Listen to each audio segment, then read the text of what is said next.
Namaskar, all of you. First of all, thank you so much for taking time out of our very busy schedule to give time to IIT Delhi community. And I think about you, students have already explored and everybody knows, so I'll not try to take more time of yours to. We'll also save time. Sir. So, the topic today is the role of one's intelligence in attaining fulfillment in life. Now, this is the title. And I'm going to look at it in different ways. It may look quite different from the ordinary way people look at it because of my special experiences in this matter. So, two key words are here. Three actually. One is intelligence. Other is attaining. The third is fulfillment in life.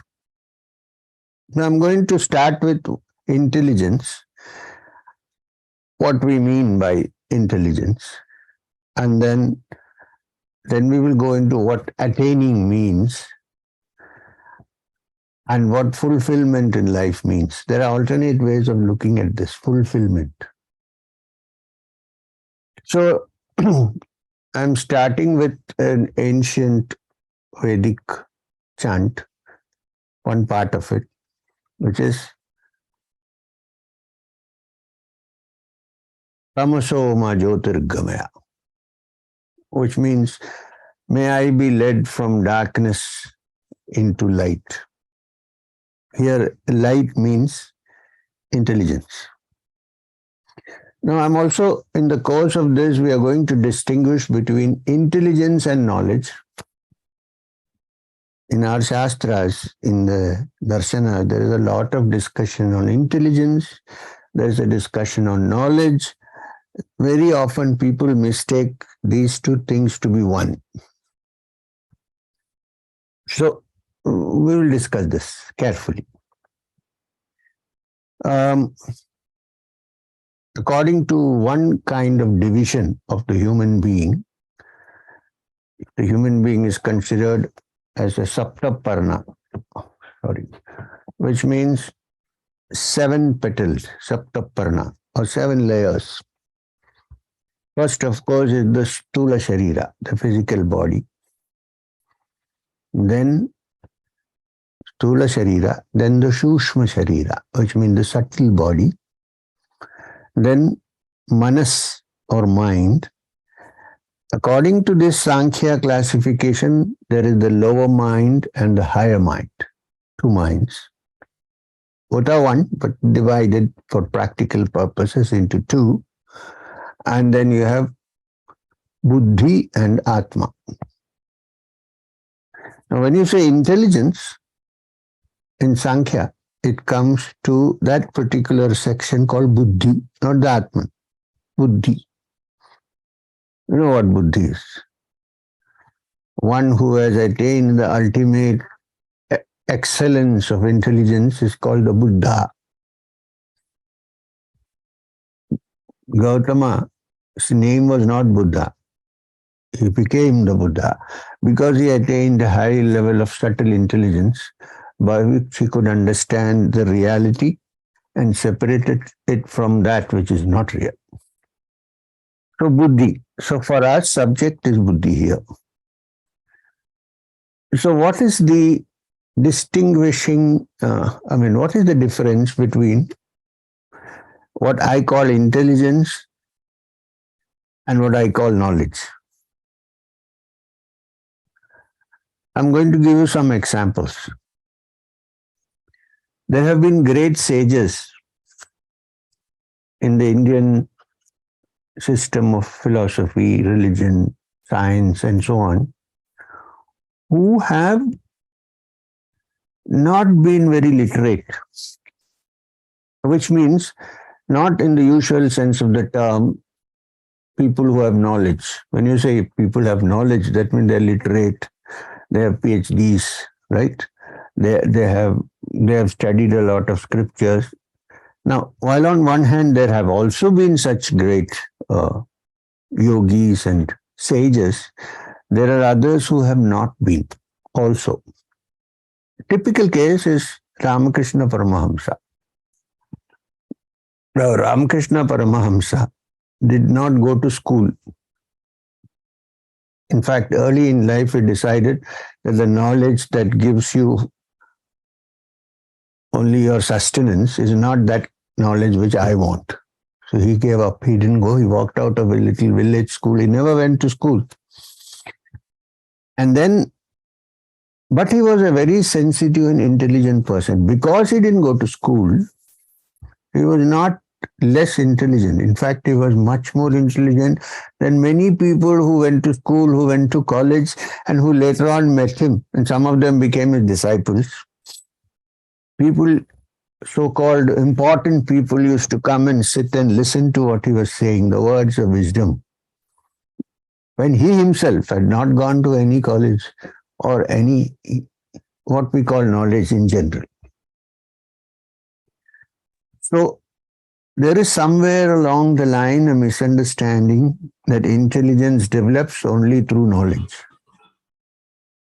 I mean, when I say knowledge, again we should make a distinction between innate understanding and information.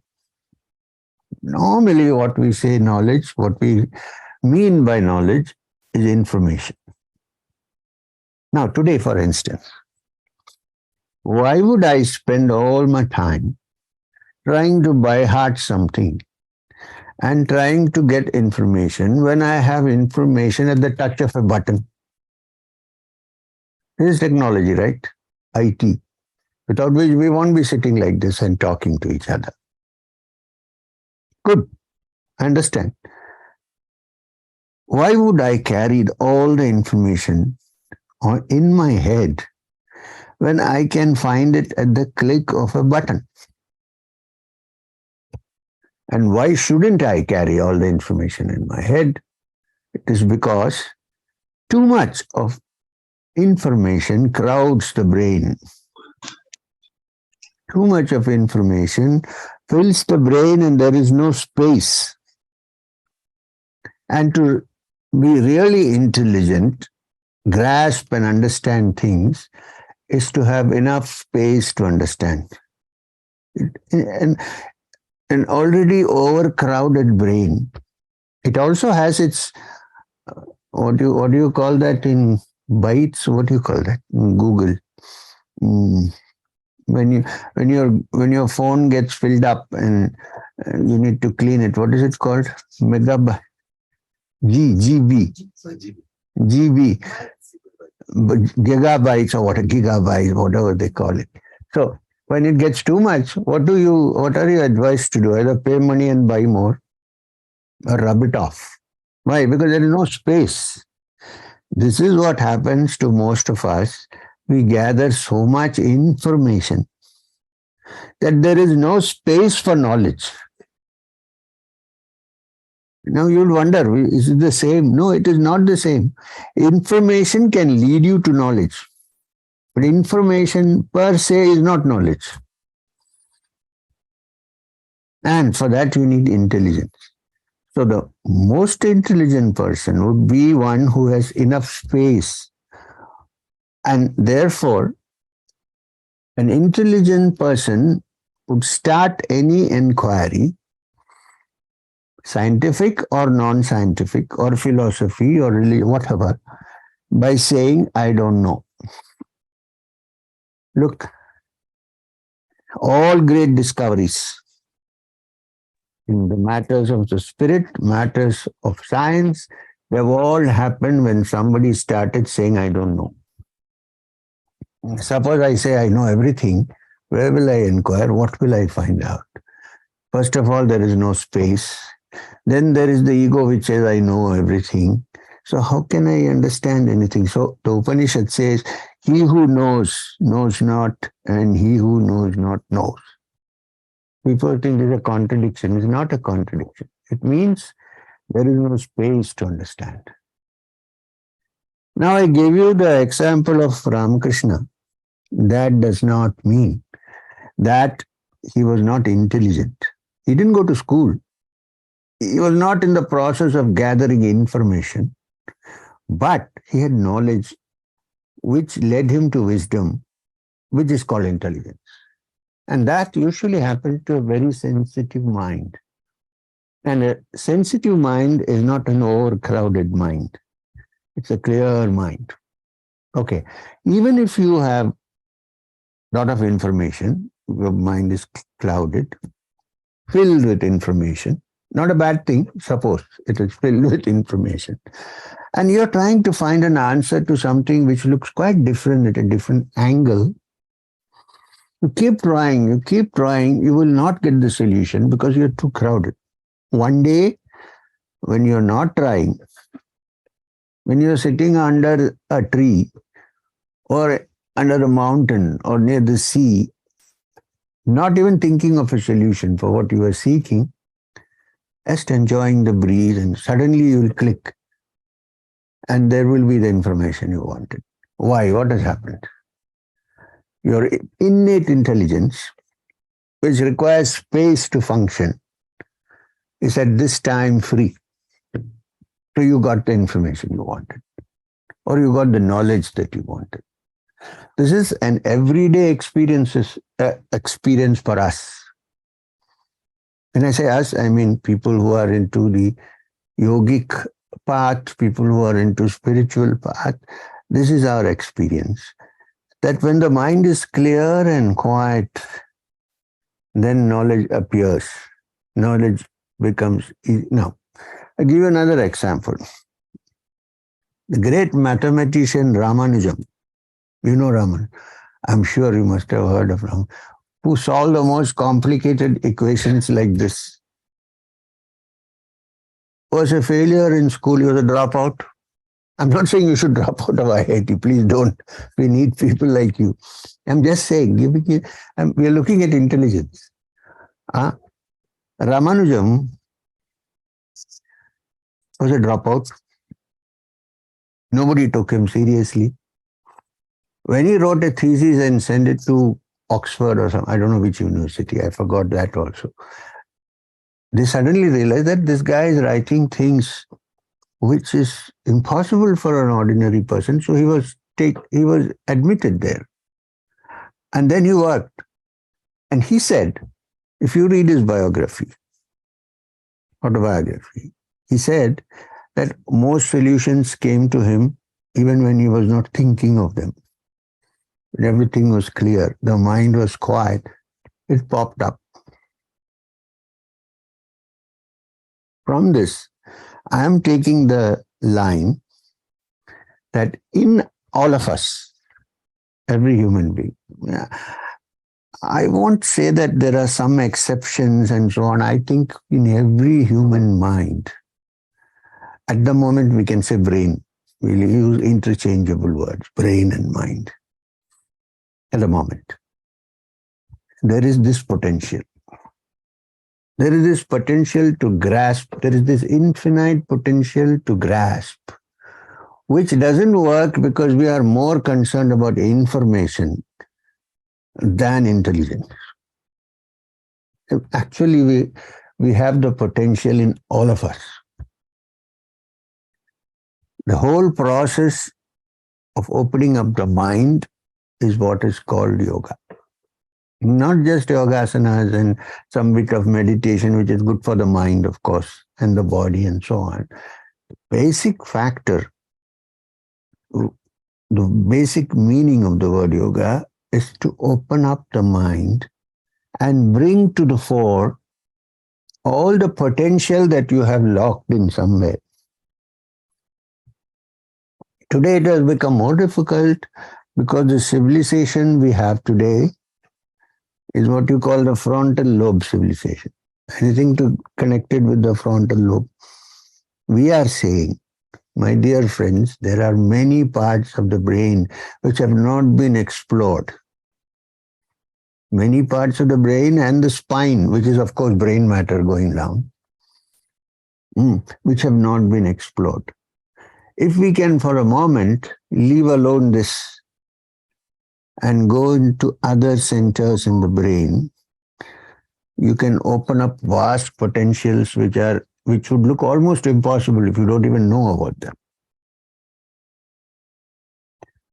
So this is yoga. And how is this? Now, fulfillment and attaining I will come to later. How do we do this? When we started, we said that a mind crowded with too much information, crowded with too much knowledge that is derived from too much information, is a mind which doesn't seem to be too intelligent, very intelligent. On the other hand, you see very intelligent beings who may not have all the information that you get and carry on in your head. Yoga says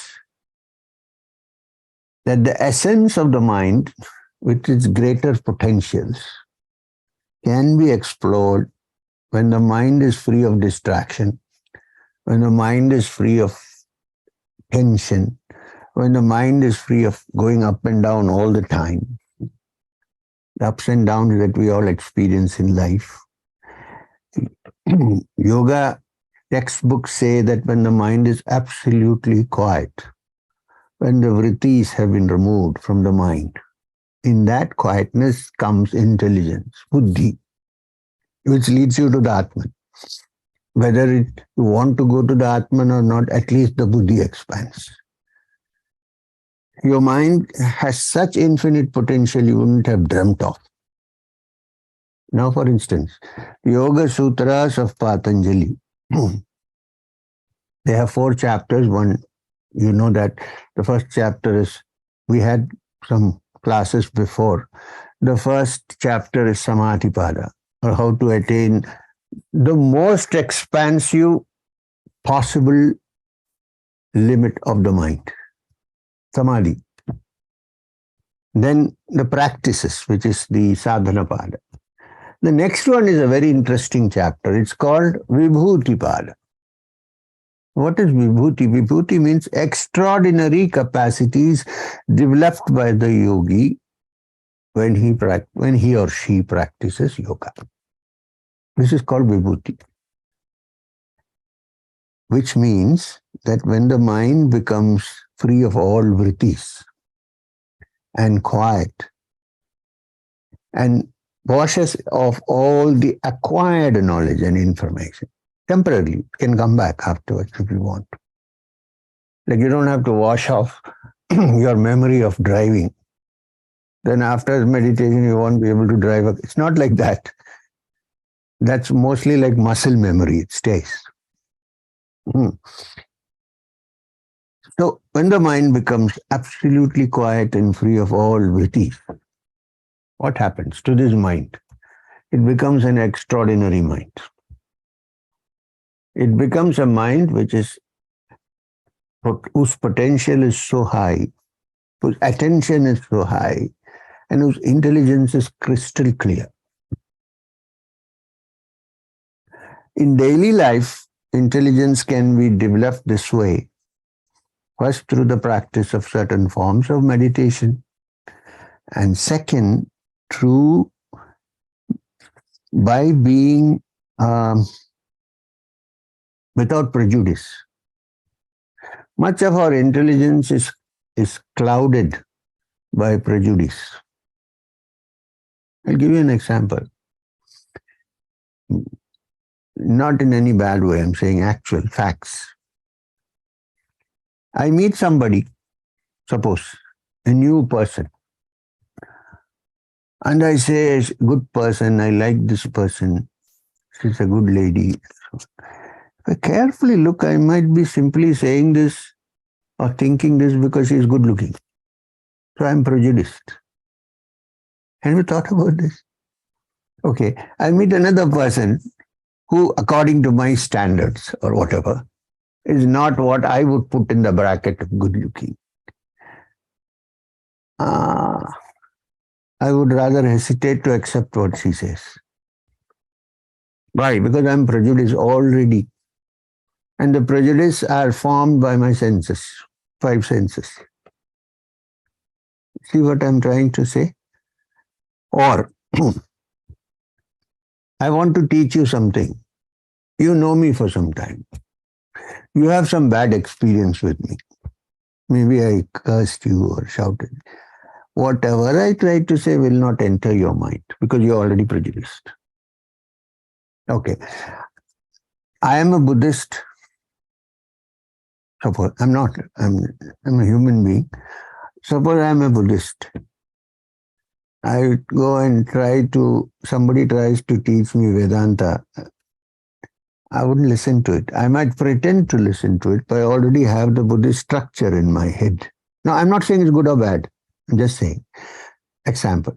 Therefore, it will prevent me from understanding what is being said, because deep down, I have another belief system in me. So, if I have one belief system in me, only that information which is sympathetic to that framework will be grasped. The rest will just go off. This is how prejudice influences intelligence. Intelligence, a person when is really intelligent, is one who grasps without prejudice.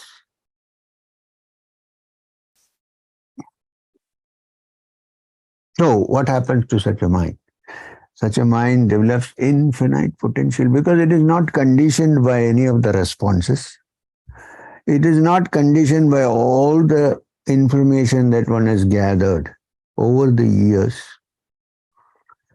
It is not, and it's clear, it's crystal clear, because it's only when the mind is crystal clear that it can grasp. Intelligence is required to grasp something. Afterwards, it becomes knowledge. Okay. Now I'm going to go into the Upanishadic understanding of knowledge. There is one Upanishad called the Ishavasya Upanishad. We have discussed it before, which, talking of knowledge and ignorance, it starts like Andham tama pravishanti yo avidyayam upasate. This is how it starts, which means one who worships ignorance enters into darkness. Now, especially when we read this, we all have smiles. That is true, because we are intelligent. No, we are not in ignorance. We are in knowledge. So we say, oh, they're talking about other people who are ignorant. Okay.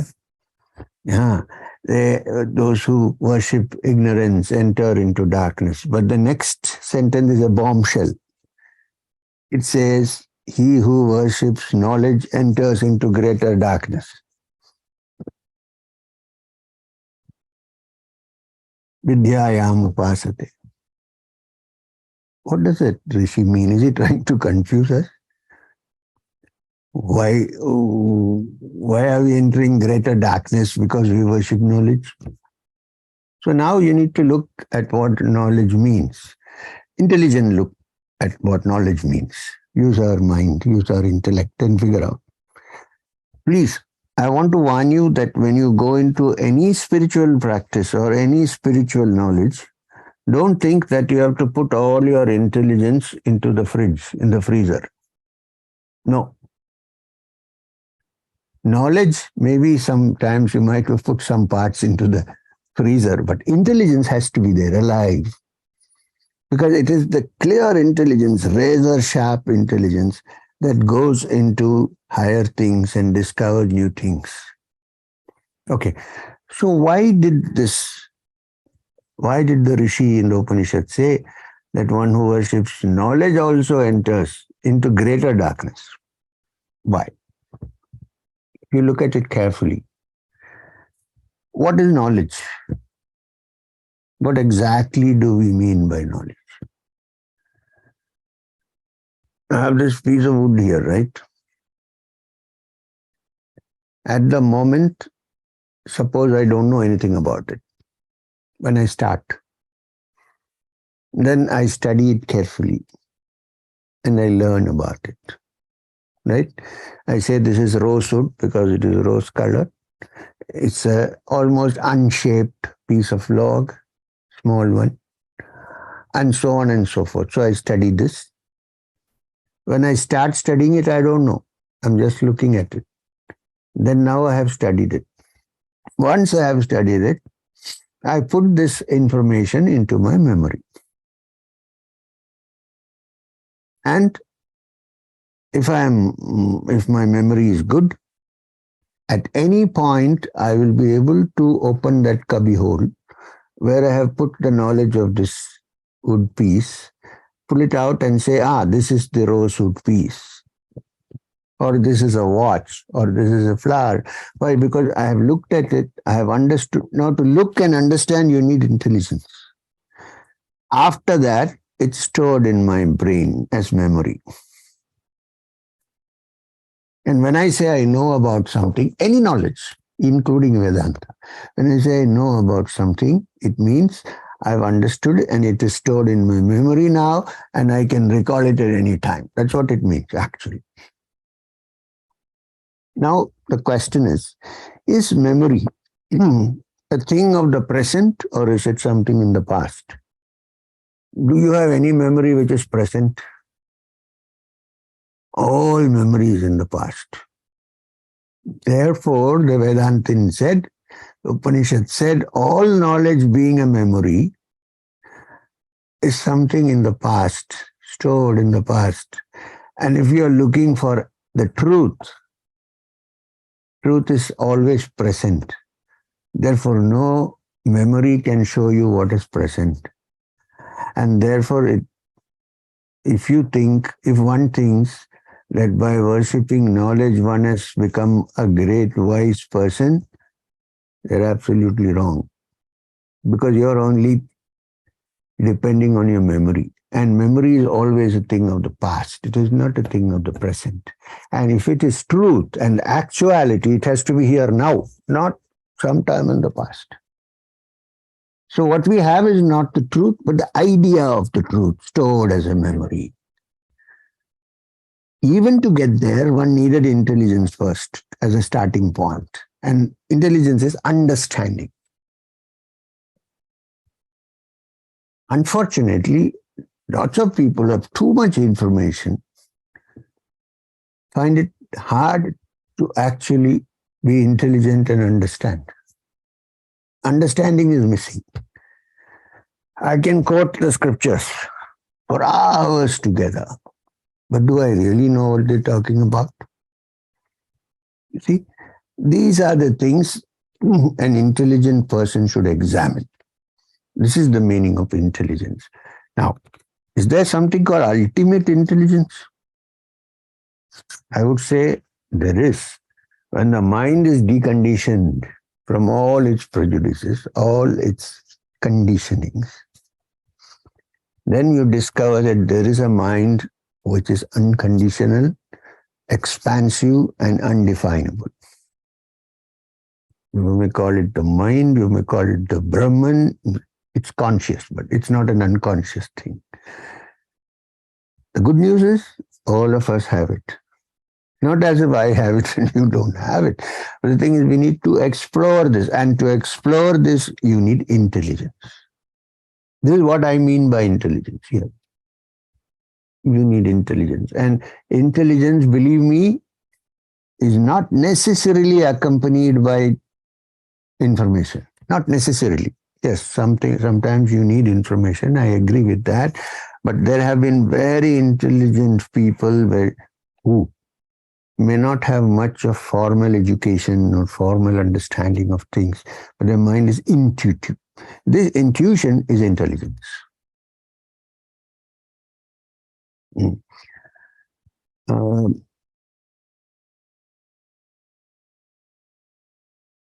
Now there are two more words here which we need to look into: attaining and fulfillment in life.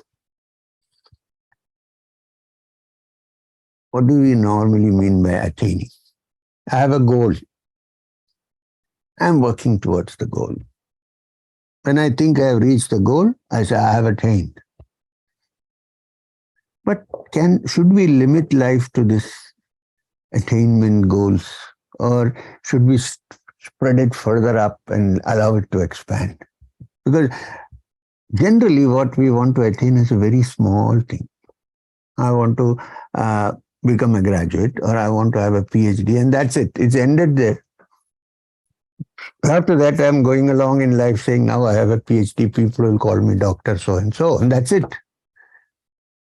Is that the end of attaining? Vedanta says that the ultimate attainment is when you have touched the absolute truth, which is absolutely unconditioned mind, where all energies are available to you for use as you like. But by then you're so fulfilled that you don't want to do anything like that. But you are in control over all the energies. All the potential of the brain has been explored and opened up. Your vast venues through which you can function. This is attainment. Other attainment, everybody does. So many people become professors, so many people. But then you see this, an ignorant or uneducated, unschooled man like Ramakrishna Paramahamsa. People from all parts of life, all professions came and sat near him to get wisdom from him. So how did he have that wisdom? I think that wisdom is attainment.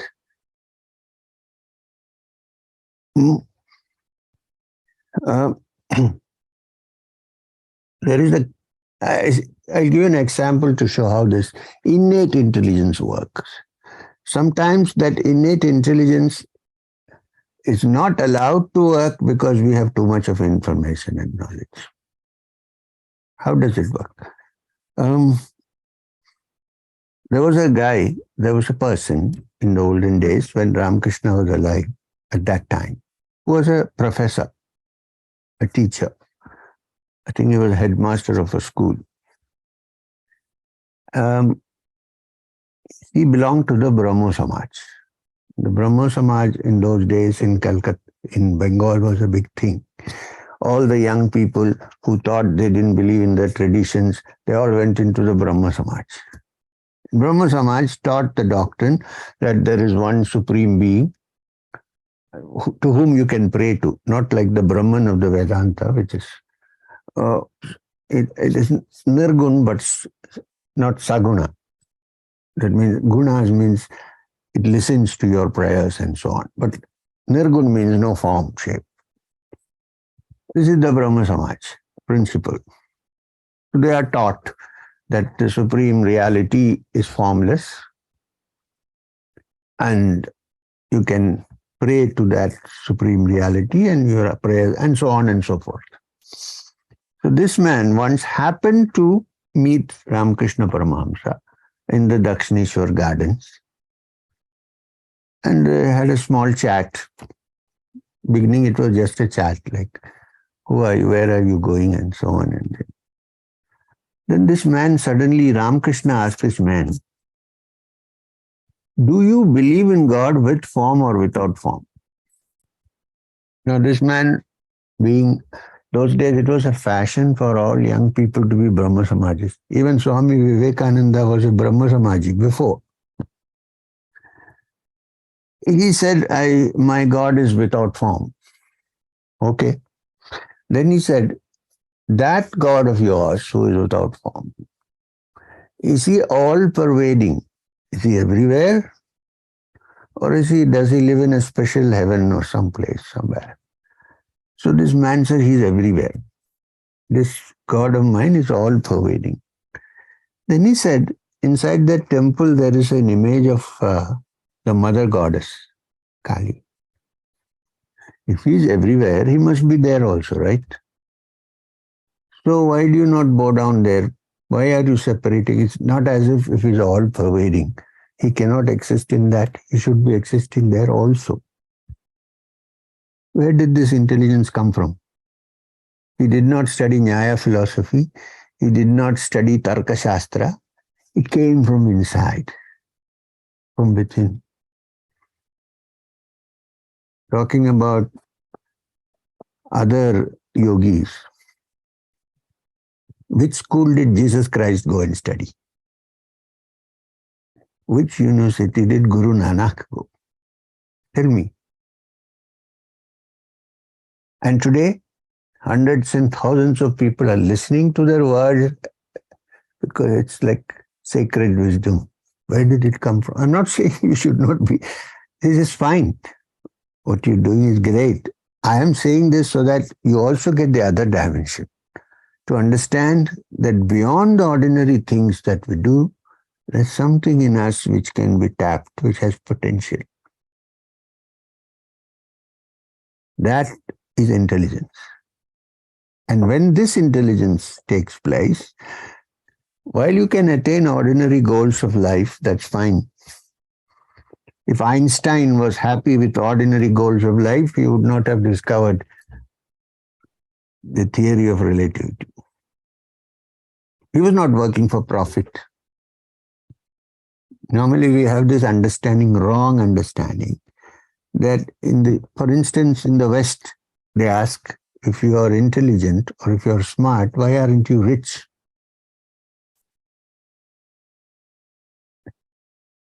There's nothing to do with. There are very, very smart people who may not be physically or financially rich. That has nothing to do with gathering wealth. It is to do with expanding your mind and bringing out the potential that is within. Well, when the potential is found, you may use it to acquire wealth and so on, but that's not the aim. In fact, some people go astray because then they see they can acquire wealth faster than others. Then that's it, they're lost. I won't go to the extreme of saying what Jesus the yogi said. It's easier for a rich man, it's easier for a camel to enter the eye of a needle for a rich man to enter the kingdom of God, he said. I'm not going to that extreme. It's just an indication that success and fulfillment have not only to do with dollars, other things. Ordinary person, not a saint, Einstein. Did he really care for how much was in his bank? He cared for knowledge, understanding, which is the sign of intelligence. And so, therefore, that fulfillment which he had when he discovered the theory of relativity, which even today stands, still discussions are going on, and so on and so forth. That kind of fulfillment is what we should be seeking, not the little things. Hundreds of people have gone before us. They attain something, then they die and they go. Is there something that does not die? Is there something that is immortal? Is there an element with us which is unconditioned? Is there an element in us which is infinite? When you seek that with intelligence and attain that, that is true fulfillment in life. Otherwise, you see how it is in life. One is never fulfilled. Are we? We are fulfilled temporarily. Then again, it seems we need to do more. You keep on. This is how life runs. I understand. The whole evolutionary cycle is because fulfill. Yeah, but fulfillment is inside. Therefore, some people choose to completely give attention to what they are seeking and not worry about the profit loss account.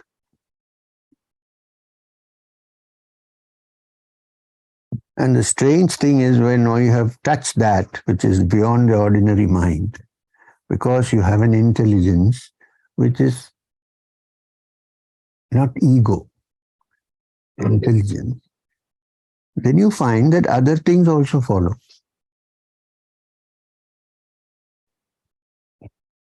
One great sage said in India, when you want something in this world, you're trying hard, you're not able to reach it. Then you reach a stage of complete fulfillment when you don't want it and it is running behind you. It's a strange thing. Why? Because you've touched the core of existence. Now that requires intelligence, one-pointed attention, otherwise even ordinary goals cannot be attained, and the assurance that one has the potential for infinite expansion of the mind. This one should understand. Understanding of this is the beginning of intelligence, I would say. And that would naturally lead to fulfillment. So today's talk, I'm going to wind up 45 minutes. We have 15 more minutes. If you have any questions, we can discuss that. So that we close by 6. Is that okay? Yes, sir. Sure, sir. Thank you so much, sir. Okay. So we can invite students first to ask any questions. Yeah, of course, of course. Student. I'm also a student in a way, even though my hair is gray. So if students are not there, then I can invite professors if you have any questions. Yeah.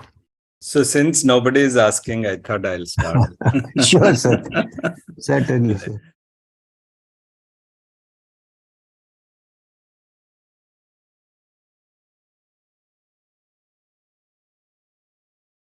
So I think you did give example of somebody who is doing curiosity-driven research, like Einstein, which is there, and you also mentioned that this is not for the purpose of basically earning a money or anything. But sometimes, if I leave Einstein and look at, let's say, another Nobel laureate, they may still be doing for the name, but may not be for the money, which is there. But I think, are they same or are they very different? That's quite different. You see, name and fame, especially on the spiritual field, forget about, I think a true scientist is also doing some kind of a spiritual journey. But the last thing to overcome is name and fame. See, the problem with, I'm not saying, see, when you discover something original, name and fame are certainly, they will follow. You cannot do anything about it. Even in spiritual people, they may not have attempted to attain name and fame, but they become famous. A name happens. But even when that happens, to stay balanced and not think that we know everything, others don't know. This is the sign of intelligence. Today's topic. Otherwise, we get carried away, you know. Somebody says, and in India, it is more dangerous because once somebody discovers or feels that you are a yogi, they think they know everything. I am telling you, I don't know everything. I'm being honest with you. I know some things, yes, but I may not. I go by the understanding that certain subjects you may know better than me. If you have that, then one can save oneself from falling into this trap of name and fame. You cannot help it. Sometimes it happens. Like for instance, I go for talks and satsangs, and there are lots of people say, we know you. How? YouTube. You can do nothing about that. But we must keep in our mind that that is not the intention. Anything else? May I ask a question? Yes, sir. Come on. Long time no see. Long time, yes, sir. Actually, this is, I'll make one question and then one comment of my experience, and then I'll tell you.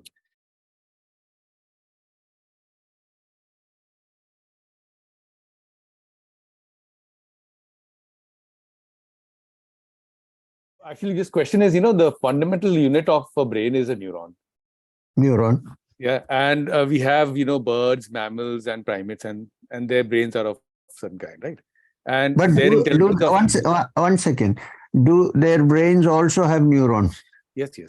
Yes. Okay. Yeah. And they also have certain levels of intelligence, which is, different from humans, right?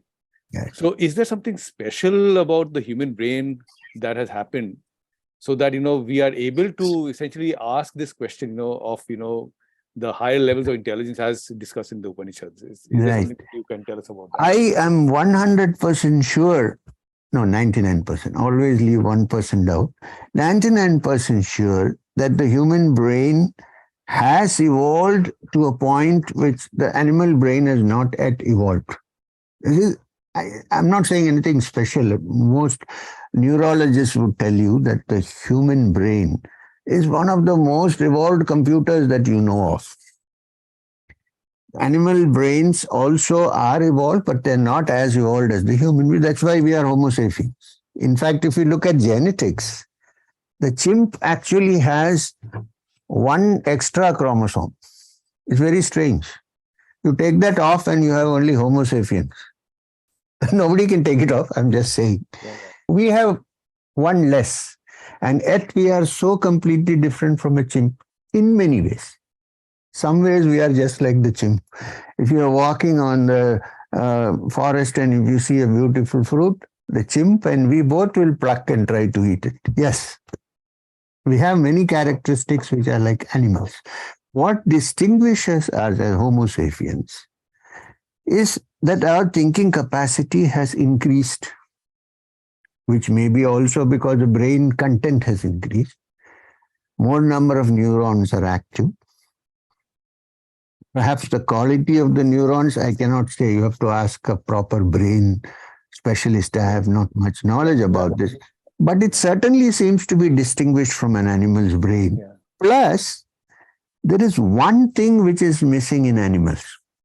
Sometimes I look at my dog and think that that fellow is kinder and more intelligent than us. Sometimes. What is missing is the capacity to visualize. You see, animals cannot visualize. They can see and they react according to what happened previously, but they do not visualize. Human beings have this capacity, which in Sankhya is called Sankalpa.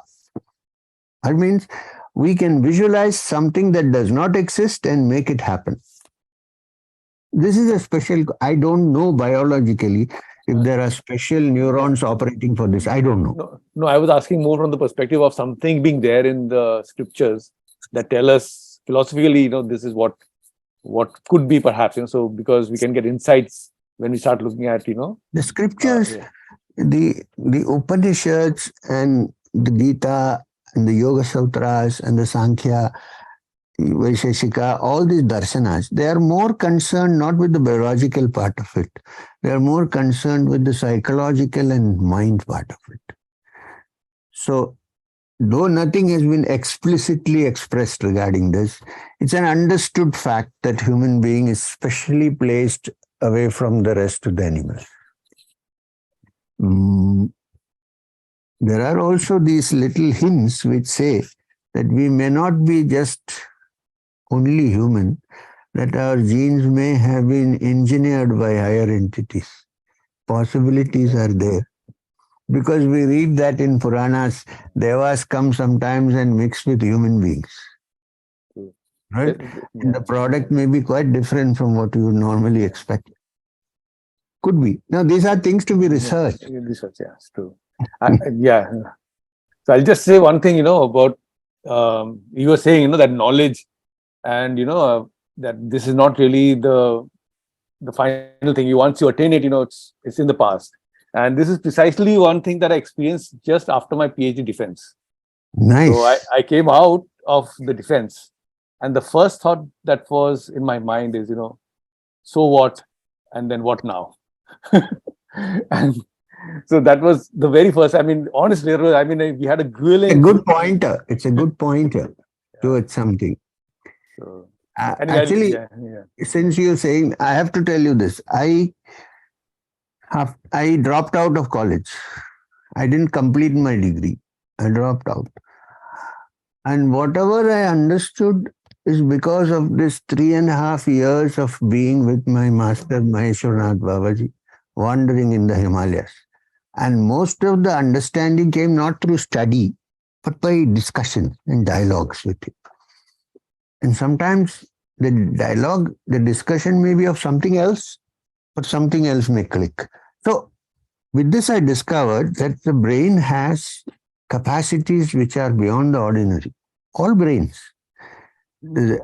Somebody should know how to tap it.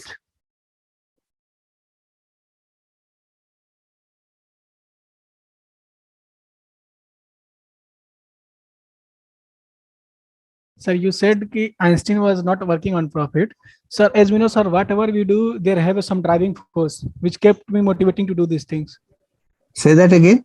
Sir, whatever we do, we have some driving force which kept me to Yeah. motivate to do. Of course, So, of course. as per your view, what was his motivation? What was his His- driving force? I really don't know that. I can't tell you what he was driving at, but his intention was not just money or fame, which came naturally to afterwards. He seemed to be driving into some inquiry to figure out what is there beyond. Are you from an Islamic background? Yeah, sir. Yes, Hmm? Are you? sir. I can't hear you. You're cutting off. Yes, sir. Yes, sir. Yes, you are. Okay. From the name, I understood. So imagine the founder, the prophet of Islam. Every month for 30 days, he used to go and sit in the hill in a cave and do something. Nobody knows exactly what he did.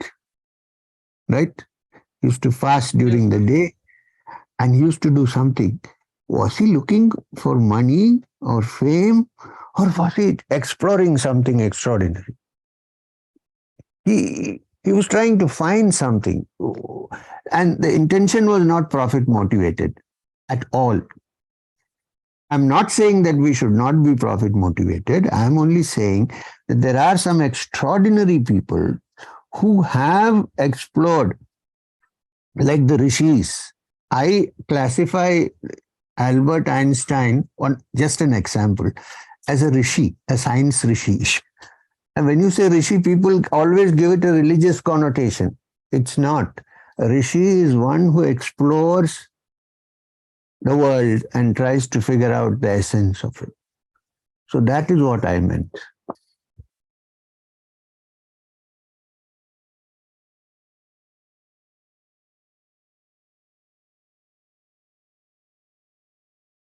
Good evening, sir. You Sir, actually, my question is, know, you look like one of our star cricket players. I don't know what his name, I forgot. Anyway, it doesn't matter. Tell me. Virat, yes. sir, we are, sir, we are told to be intelligent. Means everyone tells us that we improve brain.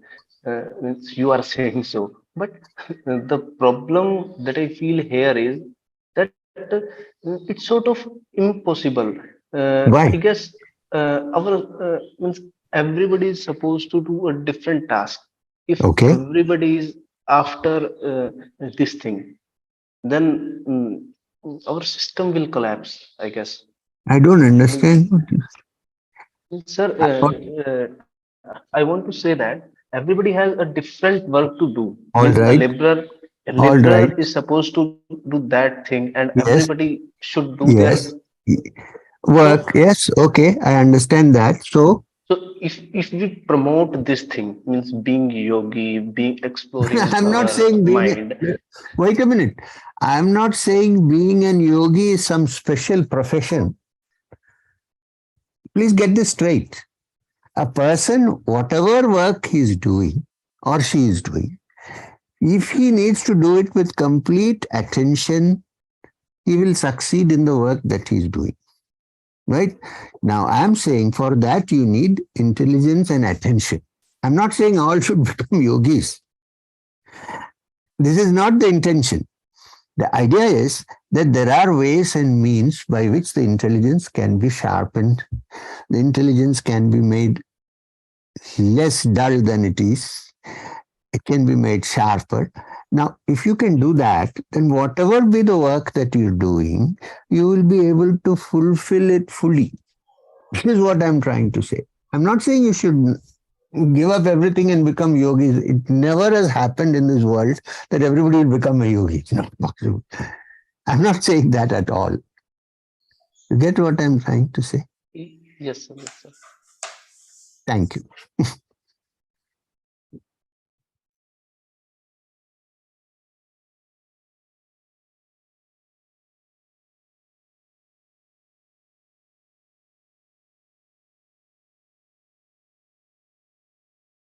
Mine is a very simple observation or a confirmation that I want from you.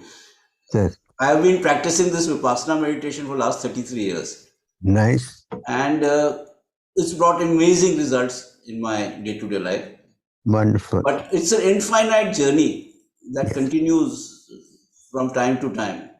So the question that I'm asking, many enlightened people have said this, that whatever your experience and whatever knowledge that you gain in this mortal world, and when you transform maybe into another world, there is a lot of questions on that.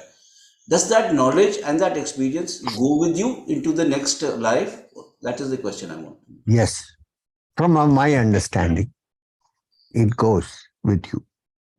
Thank So you. that now I want you to give little attention to one particular section of the Bhagavad Gita where Arjuna asks this question to Krishna. This is in the chapter 6th, Dhyana Yoga. Arjuna says, you are saying that when we meditate, the mind should be steady like a flame without wind. I cannot do it. You may not be using the same word. It's not possible for me to do it. So what happens to me? I'm neither a successful yogi, and because I apply my mind here, I am not able to move forward in the world. So for such people like us, what happens? We are in some kind of a Trishanku Swarga, in between, hanging neither up nor down. So Krishna beautifully answers this by saying, Krishna or Vyasa or whatever we want to say, he says, listen, anyone who walks on this field, this understanding, does not have to start from square one. Whatever you have gathered remains with you. When you die, and if you believe that you come back with all the savings that you have. And you start off from there. You don't have to go back again and come. I believe this. It's already there 1,000 years ago written, but I also believe it. It is my personal, sir, it's my personal experience. Thank you so much. I came into this world with some understanding from somewhere. I was working for many years to figure out where is this coming from. Then there is a link, you see. So thank you, sir. Thank you very much. Can we wind up, Jyoti ji? Thank you so much, sir. For today. Yes, sir. Yes, sir. Tomorrow we have another session based on this title. If you can also work out some subtitle, it will be nice. Okay, sir. For tomorrow. You don't have to tell me now. You can tell me when you come also. Okay, sir. Sure, sir. I don't have to do homework on this. Okay. Thank you. Thank you. Thanks to everybody, all of you. Bye. See you. Namaskar.